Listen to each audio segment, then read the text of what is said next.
Hello everyone, this is Caillou. Today I'm going to be recording and talking through my thoughts on a draft of Merveaux.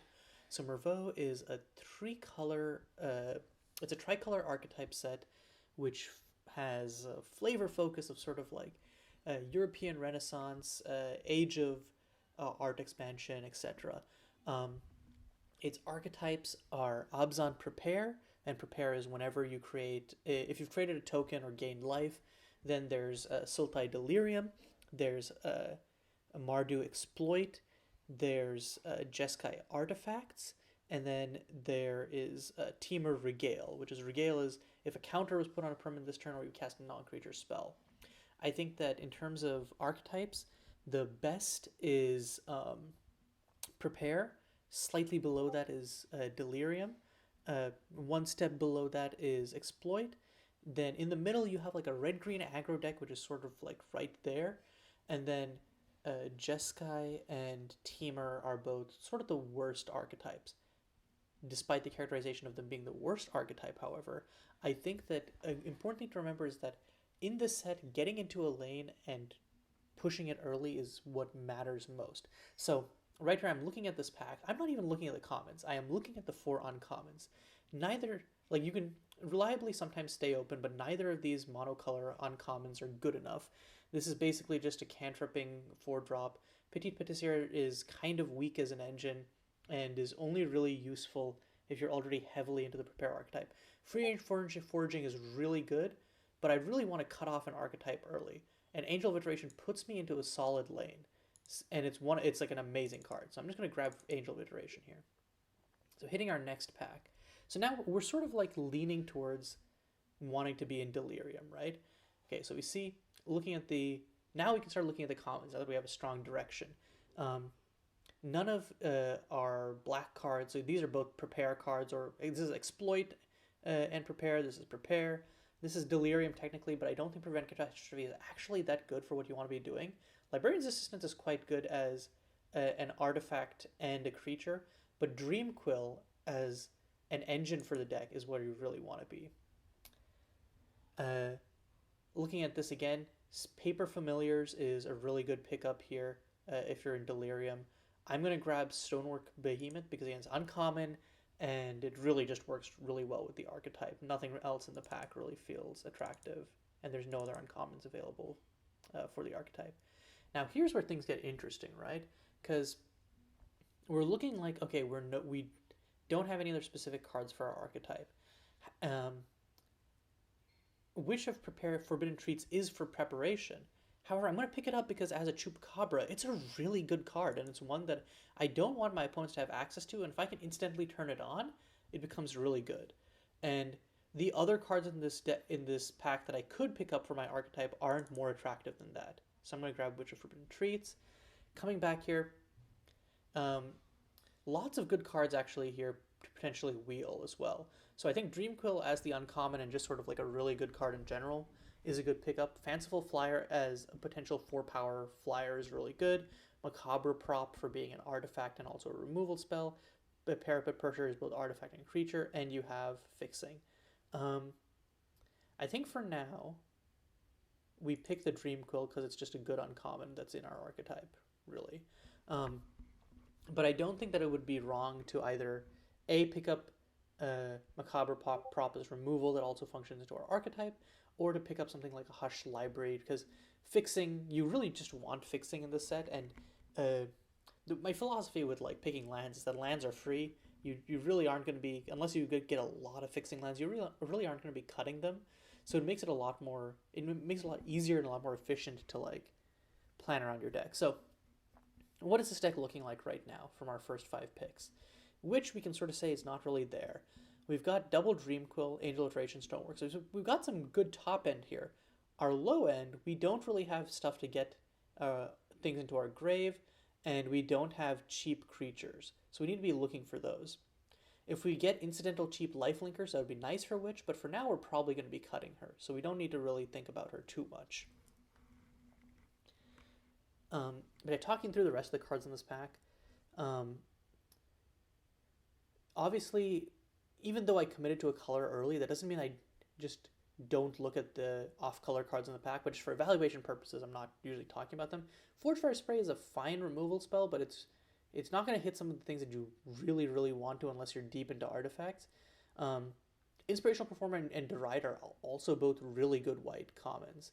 So, and we're seeing almost no red, right? So that tells us something that, like, okay, someone is already heavily into one of the red archetypes, and probably more than likely several someones. Um, okay, interesting. Uh, we're seeing a pack with 3 whole uncommons and lots of good cards here, including the commons. Um, Belligerence is an amazing common in general, but also really good for our archetype as an enchantment. Blaze Cuisinier would give us an early drop that has mixed mana. However, Grove from Destruction is just like a good removal spell that also double discounts Stonework Behemoth and potentially gives us a turn 4 Angel iteration.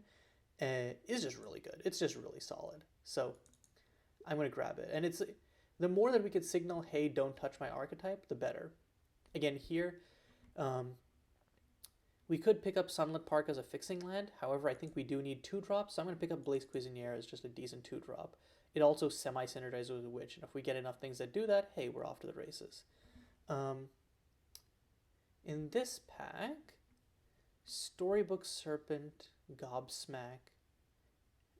So I think the 2 things I'm looking at here, Arboreal Artist does mill on death, but I don't think it's like, because it mills on death, it doesn't actually really set up that well. Storybook Serpent self discards and is a great top end. Gobsmack is a good early card, but also has late game utility. I tend to value Gobsmack a little bit higher, but I think Storybook Serpent is better in our deck specifically, so I'm going to grab that. Coming back around, easy choice of Librarian's Assistant as a artifact plus creature that also filters cards. So now we're starting to get a better curve, right? This is we're missing out on 4 drops and like our top end really doesn't matter past a certain cost. So we can call Angel of Iteration Plus as our top end. We're really looking for some 4 drops and like maybe like we have like 2 reasonable 2 and 3 drops each. But assuming we're cutting Witch, we sort of need more things on the middle of the curve.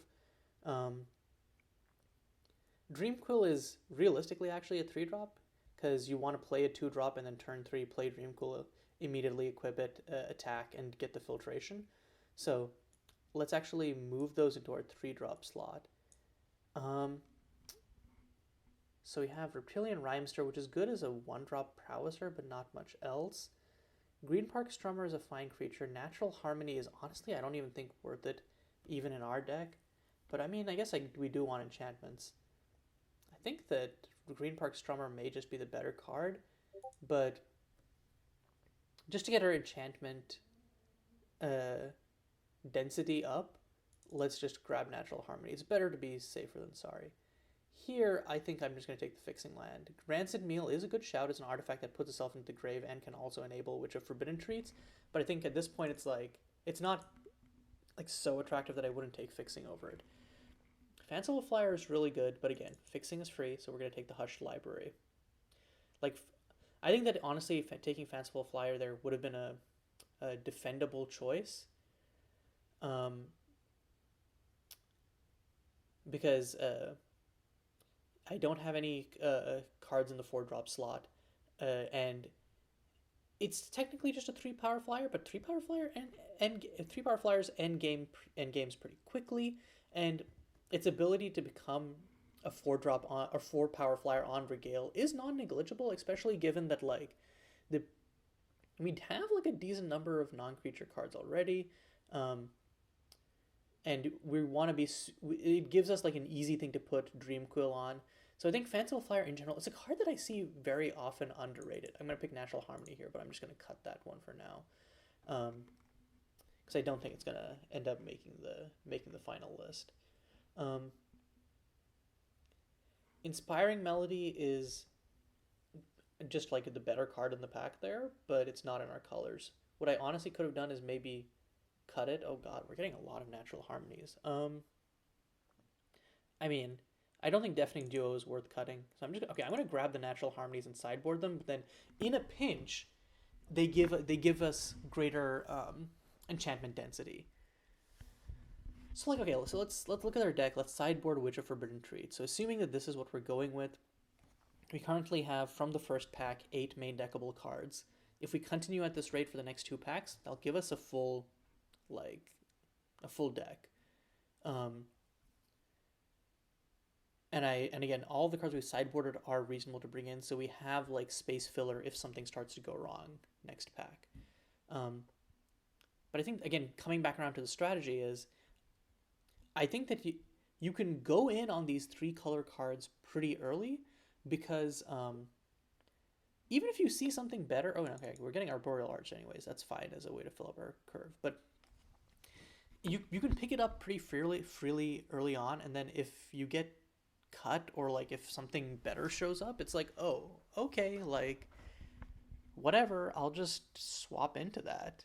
Like in because with the fixing available, it's really flexible to, like, let's say I pick Angel of Iteration. Based on that, I start picking some like Delirium cards.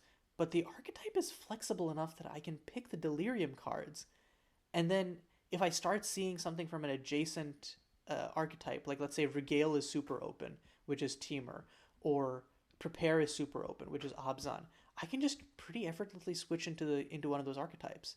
Um, so looking here, there's some good cards. I actually don't like Novel Awakening that much. Like, it's an uncommon, but I actually don't think it's that good.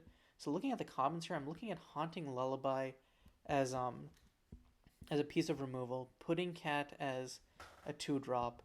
I think we take the removal that also fuels our archetype here.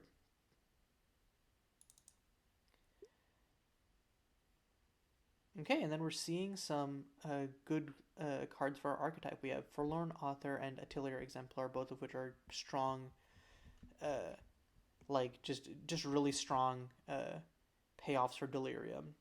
The rest of the pack is not super great for us. Um, Constructed Whelp is also really good. I think I just take Atelier Exemplar, like just because it's in a monocolor, so another deck could potentially pick it up. And I'm fairly confident about the Forlorn Author wheel, and I don't care that much about Constructed Whelp, even though it would fill up our 4-drop slot, because it's just not as much of a bomb as Atelier Exemplar. So, okay. Looking at this pack, we are starting to dip a little bit more into our top end. But Keeper of the Archives is just really good. Again, four power flyers end games very quickly, and it allows us to grab back potential removal. Now, do we have good targets for it yet? No, in fact, we have 0 targets for it yet. But I think it's strong enough that it's worth picking up, even as a potential just cut it from someone else. And if we pick up removal, then like, okay, yeah, fine, it's just a good 2-for-1. Wolfsong is here as a Regale. It's the last uncommon in the pack, but I don't actually think it's that good.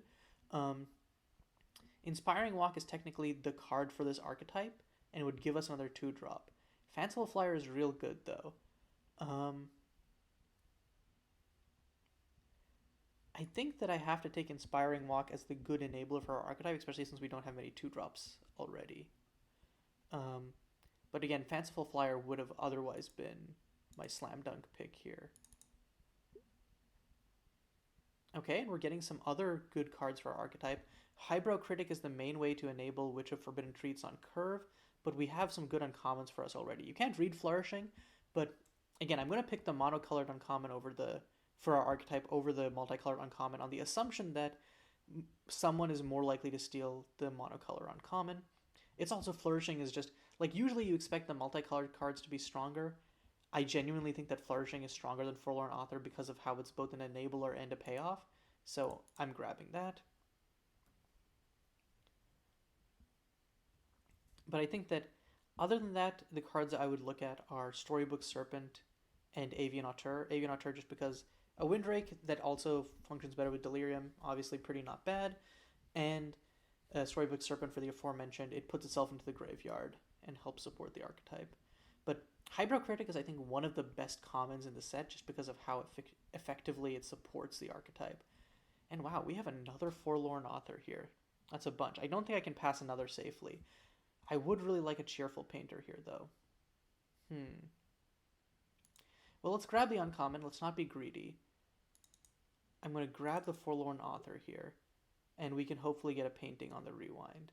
Um, and looking at this pack, we have a Fanciful Flyer. I'm just going to take it. It's good. We're now up to 16 cards in the pack. So about halfway through the pack, and there's not a single card here that we would cut yet, and that's pretty good. Our curve is also looking a lot better. We do want more 2-drops though. So if we see like a Cheerful Painter or a Highbrow Critic, I think that's a snap pickup. Otherwise, look at our curve is looking pretty good. Like usually, like this is a little bit scary, but remember that Storybook Serpent is more often than not just going to be used for the cycling mode. Meanwhile, like Keeper is a potential cut since we really only have Inspiring Walk to use with it for now. And that was mostly just like a speculative pick. So talking through some of the other cards in this pack, Secret Ingredients is really good if you're anywhere. I think it's one of actually the incentives to maybe splash green in what would otherwise be a Mardu exploit deck. It's obviously insane in the prepare deck, and it's generally one of the better uncommons. The fact that it's going to pick 8 is honestly not a great sign. Like it's not it's interesting because I feel like someone should be in prepare as it's the best archetype, but it's surprising to not see it gone yet. Looking at this, lots of artifact and enchantment destruction. Again, I'm not a fan of Novel Awakening. I actually think it's pretty weak. I think what I'm going to do here is I'm actually going to do a little bit of cutting my potential opponent's things. I'm just going to grab a Cost of Perfection there.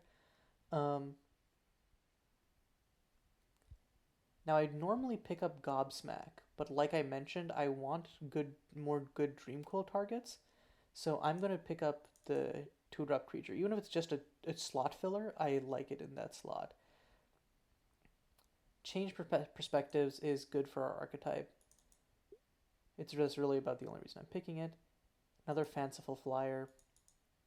Though I think I'm probably just going to cut it. I don't really think. Another Fanciful Flyer is good. The Forlorn Authors are wheeling. Our 4-drop slot is going to be stacked. Are we going to get another Forlorn Author? So right now it looks like we have really good top end. So next pack, even if we get some really juicy like cards for our top end, I'm going to be trying to focus. Okay, now I'm going to... Phoenix Fromagère is good, but I'm going to start trying to just cut off some of the red cards just so that can't really get to or some of the more aggressive cards so it can't get to the people who would otherwise use them well.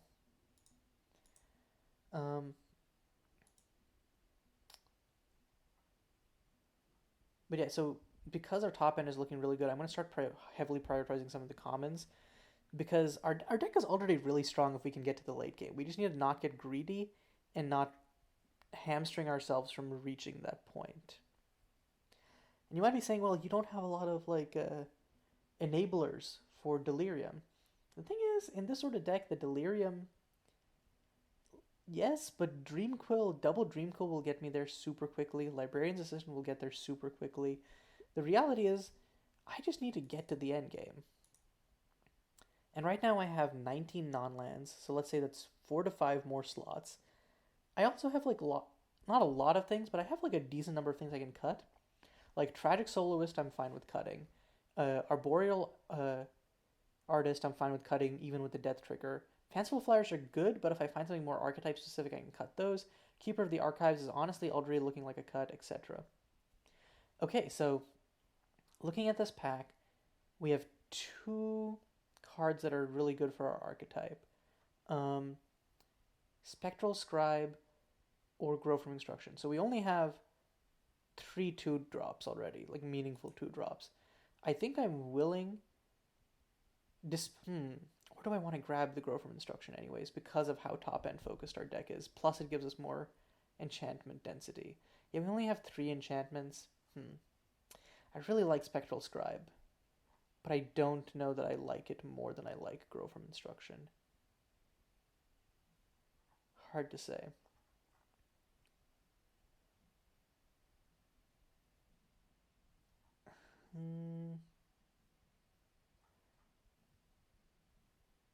I'm just gonna grab Grove from Destruction. I'm gonna throw everything I said out the window and be like, let's go for broke. Um,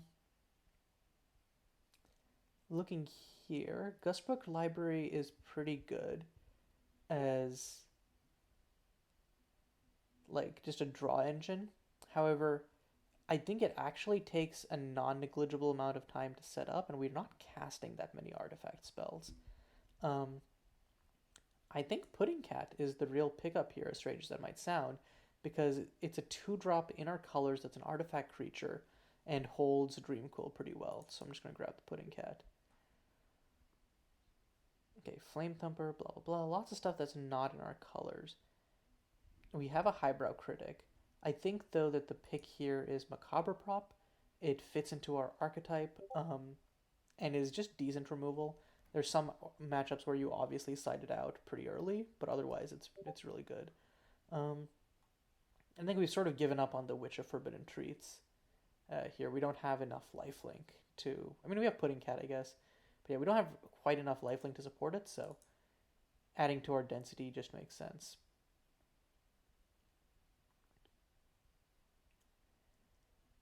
There is like lots of signals that like look at all three of these cards are good regale cards, and I think that happens a lot because not a lot of people go into regale because regale isn't very good. Um, Founding the city is neat, but I don't think like founding of the city into Grove from Destruction is kind of baller. But I think that it. My feeling on founding the city is I think that it's kind of hit or miss. Cheerful Painter is a lot more reliable, as crazy as it sounds, as just a dork that also has like some upside with Delirium and it's an actual creature.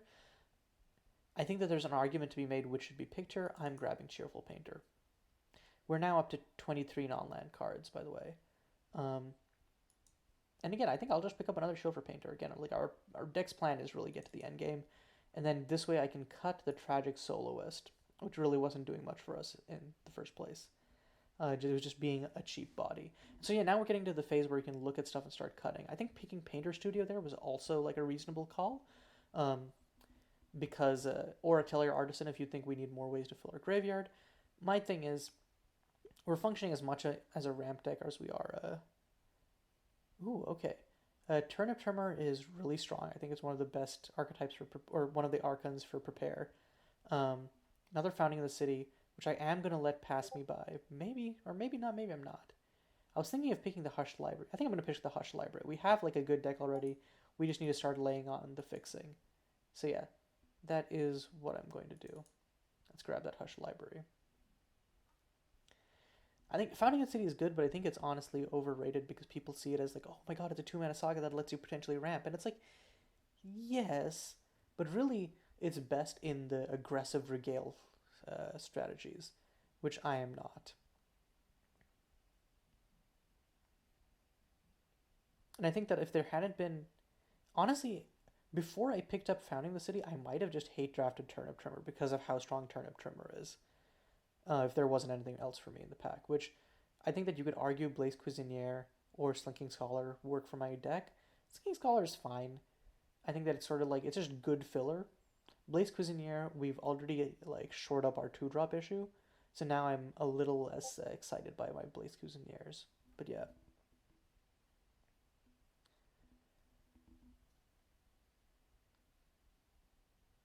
So now, looking at our deck, we have we have 3 artifacts at the 2-drop slot. We have a bunch of 2-drop creatures that can start holding our Dream Quills.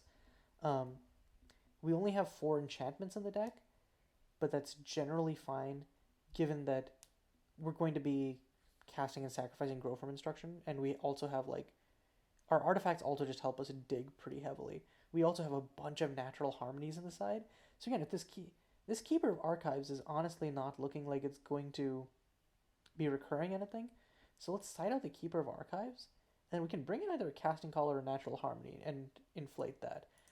I mean, oh Jesus, okay. Or we can just get another Grove from Instruction. Another Spectral Stride versus Grove from Instruction pick here. And I think Grove from Instruction is the right move as, again, increasing our enchantment density and helping us get into that late game. And it doesn't matter if we just completely wield the Spectral Scribe. So now we're up to 24 non-land cards. Huh. Enraged Essayist is pretty good as another uncommon Delirium payoff, so going to pick that up. And what do we cut for that? Um, Probably it's going to be Inspiring Walk or Blaze Cuisinier, I suspect. Actually, could also go Arboreal Artist, but Arboreal Artist does mill. Blaze Cuisinier doesn't really do much for our deck archetype, is the main issue. So, I mean, neither did the Fanciful Flyers, to be fair, but they're just better cards, higher on the curve. So that leaves us with six or at least with 5 2-drops that are creatures, and then 2 others which are just like Inspiring Walk is a decent turn 2 play. Macabre Prop is an answer. Okay, let's see here. Dragon Song or Highbrow Critic. Those are the 2 best cards to pick to cut someone off. Might sound crazy, but I think I was thinking about Highbrow Critic there, but I think it has to be Dragon Song. Okay, if they're giving us a Founding from the City, we're picking that up and cutting something else. Criticize is not really something I want here. I think I pick up Green Park. No one really seems to be in red. Let's just cut this because fast decks will run us over. I need to make one more cut somewhere. I think I can honestly cut Storybook Serpent. But no, I guess having one more top end creature is honestly not that bad. Maybe I cut a Fanciful Flyer? Fanciful Flyer or oh my god, another Founding for the City. Okay. Well, I will take those. And a Spectral Scribe. Wow, we have been getting some amazing wheels. All of a sudden, cutting this deck became a lot harder. Okay, so let's cut Avian Artur, Arboreal Artist.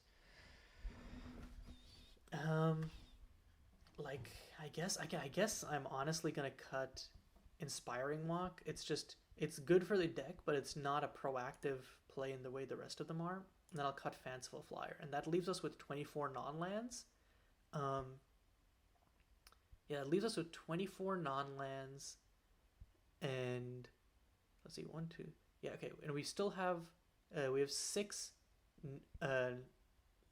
creature 2-drops. We have a really good curve here, just in general.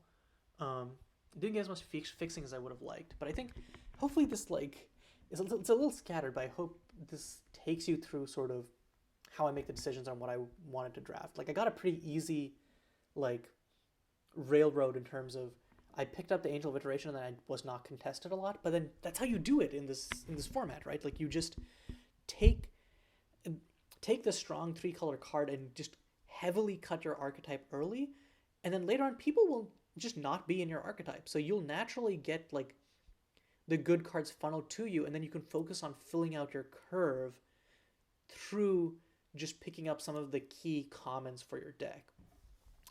Again, this deck has so many just really strong plays. You can go Founding of the City into Grow from Instruction and just immediately start ramping into potential just hitting a turn 4 Flourishing is devastating.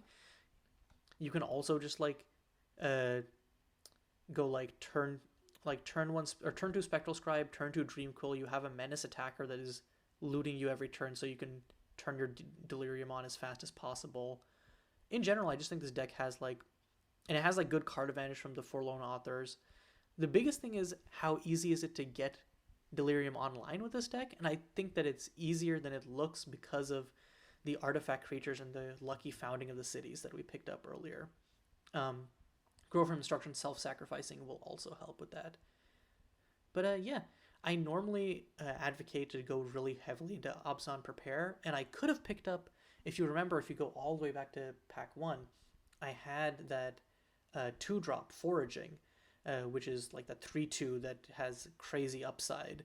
3-2 for BG that has crazy upside in Prepare. And I could have picked that up and really tried to force Prepare, but by picking up the Angel, I put myself solidly in an archetype that, if I'd passed the Angel, someone else would have been solidly in Delirium. Instead, I chose that path for myself. And it's picking up the Foraging doesn't actually give me flexibility because it's 1 less color, because I really have to be in Prepare to use it effectively. So this way I do about the same level of commitment but get a stronger card, and I'm less likely to be cut. But yeah, okay. All that aside, I hope this was enjoyable. I'm probably going to do a few more of these in the future, but until then, this is Caillou signing off.